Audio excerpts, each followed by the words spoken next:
Welcome back to another episode of Not a Film Review, where we watch movies blind. We just watched Do You Love Me by the Lebanese filmmaker Lana Daher. Shout out to Dina for bringing the movie and moderating it at Lemli. It's so interesting, how small efforts can get films much more exposure. They can get actual films into theaters. But always fight for films to be screened, especially if you like them. Yeah.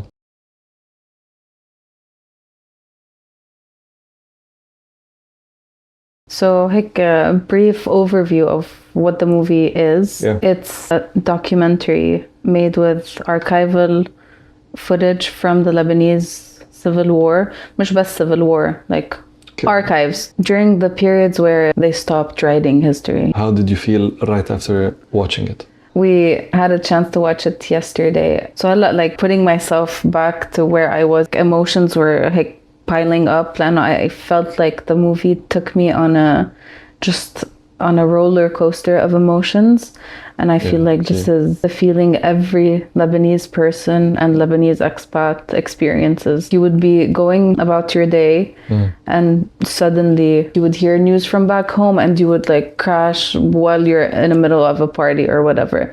This polarity and emotions, and that's how I felt after watching the movie. And I like how they said in the beginning with the text, there are no history books that talk about what happened in Lebanon. So this film is not going to be chronological for that same reason, because that's how it feels. It's like fragments of stories combined together. And we all know stories from parents, siblings, environment, society, other generations. But I really appreciated that, and it kind of stuck to that statement. Yeah, exactly. I said earlier, and we watched a documentary.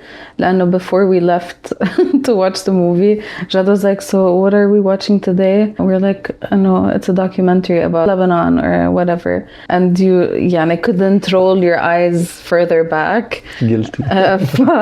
And I'm like, "No, okay, I'm usually intrigued by documentaries, but it's not my passion. I generally avoid that." Same, I would be much more excited to watch a narrative film.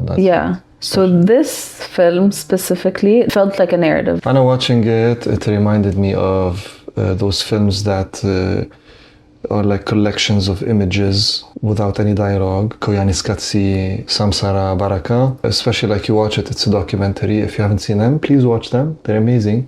And you just see a story, you feel an evolution of things. Also, there's a film, what was it called? Final Cut, Ladies and Gentlemen, which is a film made from fragments from so many other films and collected. For example, a man wakes up in the morning, so they show you multiple shots from many different films of a man waking up in the morning, goes and starts shaving. You start seeing those cuts of him shaving. I haven't seen it. And you go on a kind of cliche story because those shots exist in all of these films. But this felt like this, but way harder to do. I have no idea how she pulled it off. It's impossible. Thinking about it, she had archives. She said a number, but I 20,000 sources. Not even a number, okay? Exactly. And she pulled off match cuts. عن جد the thinking about it gives me goosebumps لأنه the movie felt like a vessel for emotions more than delivering information about Lebanon itself, but it did. True, yeah. In the most raw and tasteful way possible. And I feel حتى even if you weren't Lebanese or in the vicinity of that area, you would feel the same feelings. If our parents watched it, they would experience it differently because they actually experienced the Civil War. It can relate to you in multiple different ways because of the medium that the movie was made through. It's an unusual medium. It felt like a nostalgic trip through something that you know, something you don't know, something you're familiar with. Exactly. It's crazy. I feel music. It was so essential, and it helped us a lot. Wow. Dina talked about it, being a DJ, and there are segments for whole songs are just music taking over. But it feels like a trip on its own, and it gives it a certain يعني with that, instead of words, they are using music Yes. to put us in a certain state of mind and to see things through a specific That's so lens, true. which is so nice. وكتير I respect her decision not to use like a voiceover, probably of her over the footage or whatever, and it just like made you. Hey.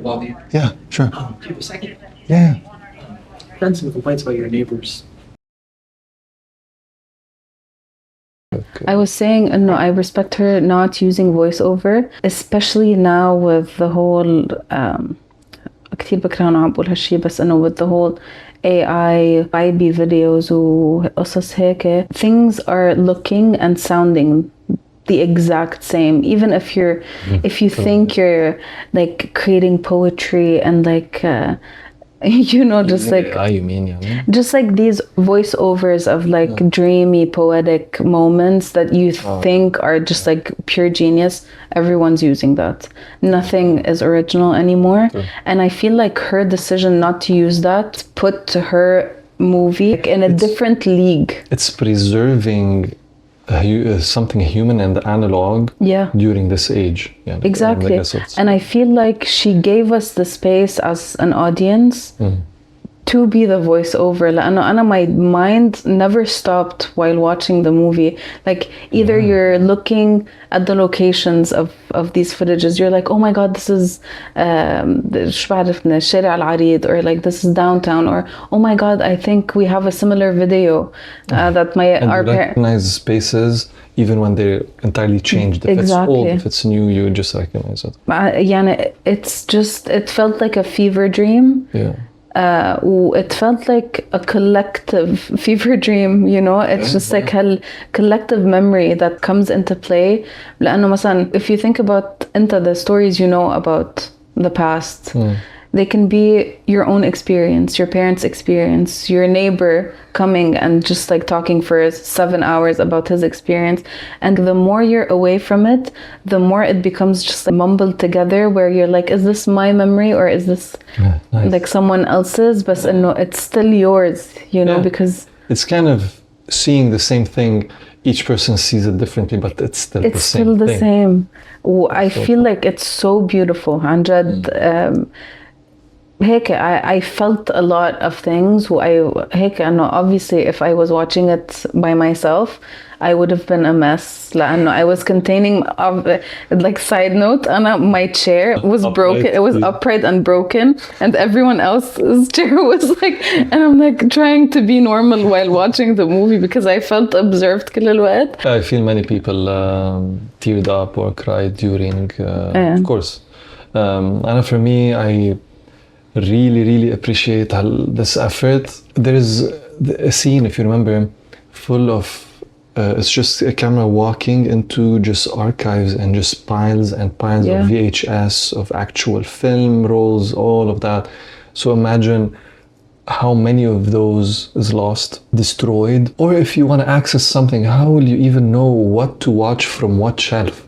It's thousands and thousands of hours. So this film took the essential parts and preserved them for the new age in a way.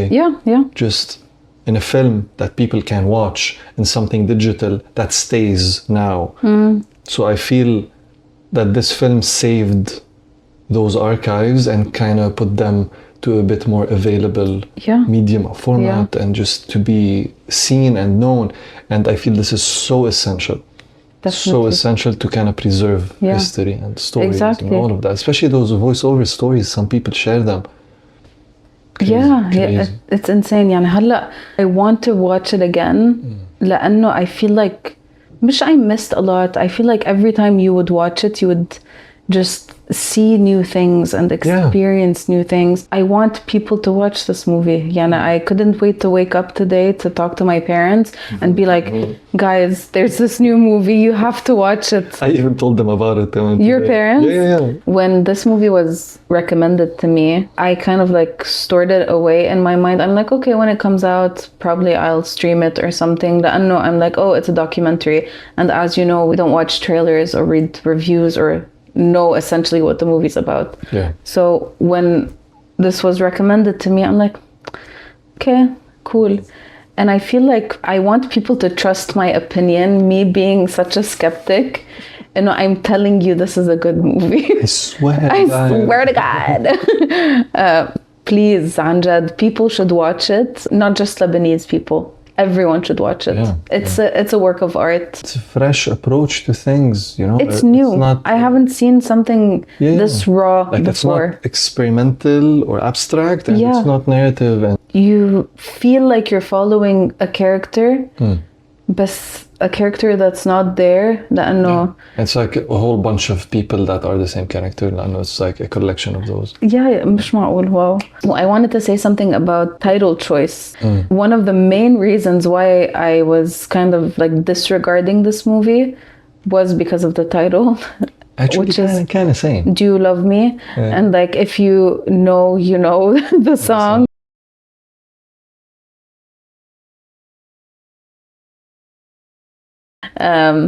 So I was like, خلاص. I know that it's just like not what I'm into. في كتير عالم that are into that, but not me. So I'm like, I don't want to watch a movie about that. And it wasn't. And I wanted to ask her that during the Q&A, but she kind of answered it indirectly. Yeah. I think Anna, when I understood why she called it Do You Love Me, was the final scene where there's scenes about leaving home. And it's like, it made me think that this movie is a love story. Yeah, you know, it is a love story between you and your country and your people. But then she said something. She originally named it like that as if us, نحن, or her as the filmmaker. It's not just her asking her country if the country loves her. It's like the country asking her, do you love me? You know, which is pretty nice. It puts the country as an actual. It humanizes it. It makes it tangible. Final note. I have no idea how there isn't 75 editors in the credits. Just two editors. Fun fact about the film, Lana, the director, she edited for 5 years footage and archives. And after that, she met the editor that she chose for the film, and they started from scratch. And they worked for 3 years, so the whole film took 8 years to complete. Well, the editor was the main editor, تبع Voice of Hind Rajab, which is an Oscar nom. He worked on an Oscar-nominated movie. Yeah. So Anjad, I'm really impressed by the dedication that she had and his interest. Listening to the Q&A after the movie was very eye-opening. I was very emotional, so I was expecting people to be emotional. Yeah. But they mainly asked questions about the licensing تبع archives. And that was a whole thing that she talked about. They had to sign 400 contracts from 400 different people. For just the archives. And they asked her about structure and if she had a certain narrative that she wanted to portray. They asked her if she would be interested in making this series. Series. Was I was saying if she would be interested in having it integrated in school curriculums as part of teaching the younger generation of this missing part of really history. Cool. So and she is working on that. She thought of everything. Every question they asked, she had an answer. This film has been inside her head for 8 years. This movie talked to me. I was like, I can't miss this opportunity not to say something to the filmmaker. So I asked her a question during the Q&A, which is very unlike me, but this is what the movie brought out from me. I had a stupid question, but I didn't. What? Ask, what are your timeline settings on Premiere to accommodate all of this wild formats and frame rates and sizes or resolutions? I don't want to think about it. It sounds like a nightmare. Oh yeah. Yeah. That's it for this episode of Not a Film Review. Let us know what you think, if you've seen the film, if you're gonna see it. Would you recommend the film? Fuck yeah. See ya.